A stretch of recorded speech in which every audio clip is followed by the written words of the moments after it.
Coming up. She was actually contacted by another person out in Utah, and that person tells her that she has her $38,000 sitting in her bank account. For Vault Studios, I'm Reed Redmond. You're listening to The Daily Crime.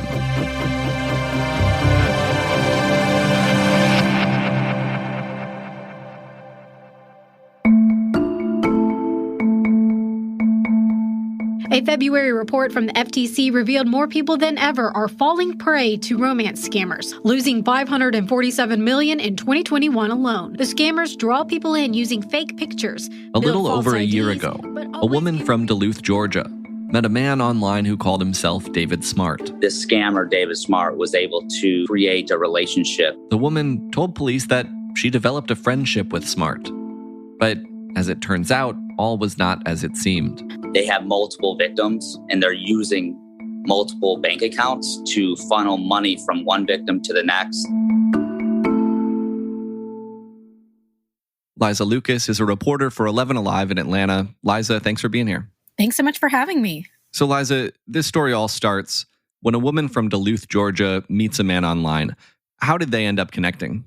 Well, like so many romances, friendships these days, they went online. And I have to say, there's not a whole lot of details in terms of which site or the timing, but we know they corresponded about a year and a half. And for all intensive purposes, this woman is in her 70s. And basically, she met this man online who referred to himself as David Smart. What kinds of details did this man, David Smart, tell this woman about himself?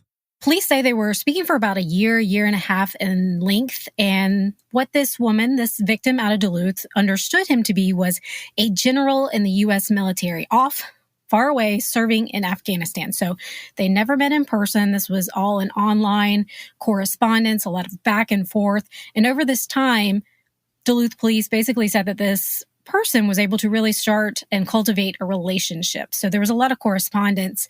Again, they never met beyond just interacting online, but obviously that foundation was laid by this so-called David Smart. Smart claimed to be a general in the U.S. military serving in Afghanistan. And at some point in this year and a half, this person calling himself David Smart asked this woman for money for $9,000, right? That's right. And it's not clear, and we don't believe that $9,000 was ever handed over, but that kind of smaller sum led to the ask for a bigger sum. So that $9,000, according to police, was really meant to cover fees for a bank transfer.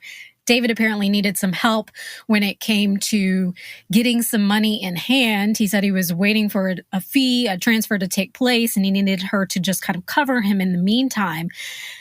In the meantime, their conversations also continued, and then others started popping up online claiming to be Smart's family. And they basically contacted her saying that he was in a coma, and they asked her to wire $38,000 to help out. And they informed her that they would basically pay her back. And she actually did that. And they actually sent her some checkbooks to kind of cover the cost. So you can kind of see how those layers start to unfold. So at this point, this woman is fully buying that David Smart is real and that the people she's hearing from are actual friends and relatives. I think specifically there was a son and a foster mother that reached out. Right. So all sorts of personalities kind of start popping up, coming out of the woodworks, claiming to be his family. And she actually, till this day, really believes David Smart does in fact exist. And she thinks that these scammers are these other people that started popping up on the side, which is kind of an interesting twist. But yes, she started getting approached. She believes him to be in a coma, and she ends up wiring that $38,000 just to try and help out. At what point does this woman start to suspect that this might not all be real, that she might be being scammed? This is the twist that you rarely hear about. She was actually contacted by another person out in Utah, and that person tells her that she has her $38,000 sitting in her bank account. That person, police tell us, was actually another victim. And it was this idea of being a money mule. So these scammers come in and they take money from one victim and they transfer it to another to kind of satisfy their terms with them. And on it goes until ultimately it ends in a offshore account or something of that nature. So it was kind of this pyramid style scam. This victim out in Utah realized that she had been scammed. She sees this $38,000 and tips off our victim in Duluth. So that's the incredible part, is that money is actually found. What ends up happening with that money, with that $38,000, once this other woman reaches out and investigators get involved? What happens next is they have to go through a lot of regulatory hurdles. Police tell us that they were actually tipped off about the case through Wells Fargo, through the bank itself. There was concerns about elder financial abuse, and a case was opened on that end. So police and the bank had to verify that the story coming out of Utah was indeed correct and legitimate before that money actually was able to be transferred back to our victim in Duluth. But it was really wild circumstance. You never hear about people getting their money back, but it was because of the swift action of the bank working with police that they were able to make that happen.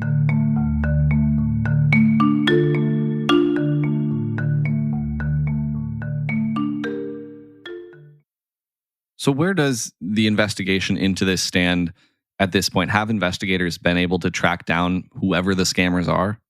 No, unfortunately, they just have no idea who this David Smart person or persona could be. At this point, we don't know who this David Smart is. Right now, all we have is that we were able to, get her money back. And for really all intensive purposes, the case is kind of closed here in Duluth. The happy ending being that the $38,000 is returned back to the victim. Again, she really thinks to this day that David Smart is a real individual, and that the other people that were kind of popping up and claiming to be his family members, those were the scammers. But right now, there's no indication of who David Smart is or is not. And really, police are not spending any more resources in terms of looking for him, because just the way the network of these scams are set up and the countless victims, they say this is just really widespread. And that is what makes these investigations all the more difficult. And while working on this story, you found that not only are cases like this difficult to solve, they're also pretty common. They hit a record high in 2021, as you reported. Tell us about that. How common are scams like this? Yes. So people are just losing money all the time now. Now, we kind of categorize them broadly as romance scammers. In this case, the woman kind of indicated it was more of a friendship. They'd never really met. But just broadly speaking, this idea of romance scammers is really on the rise more than ever. And the FTC is saying that back in 2021, just this past year, people lost $547 million alone. And they're doing exactly what kind of happened in this case. They're drawing people in using fake pictures and building false IDs. And they always give a reason not to meet in person, but eventually that ask for money is really the tip-off that something is not right. Scams like this are certainly not new, but they do keep happening. What else should people be looking out for if they want to avoid falling victim? Well, I think what police will tell you is that a lot of times we're not really sure how often this is happening, either because it's not reported, because people aren't coming forward, maybe for fear of embarrassment. But obviously, this is happening quite prevalently when we talk about the broad scope. So police locally, they really feel like this is happening a lot more often than they hear. And they just really want people to be aware of who they're talking to online may not always be as it seems. And we've said it time and time again, be careful of who you're sending money to. If you're not sure, consult a friend, confide in someone nearby that can kind of help walk you through it.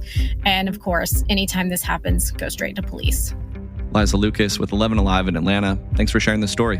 Thank you. And thanks to you for listening to this episode of The Daily Crime. We're here with a new one every day of the week, Monday through Friday, so make sure you're subscribed to or following the podcast wherever it is you're listening right now. If you have a second, head over to Apple Podcasts and leave us a rating and review. And if you're looking for something else to listen to, you can head over to vaultstudios.com for a full list of our shows. That'll do it for this one. Until next time, for Vault Studios, I'm Reed Redmond.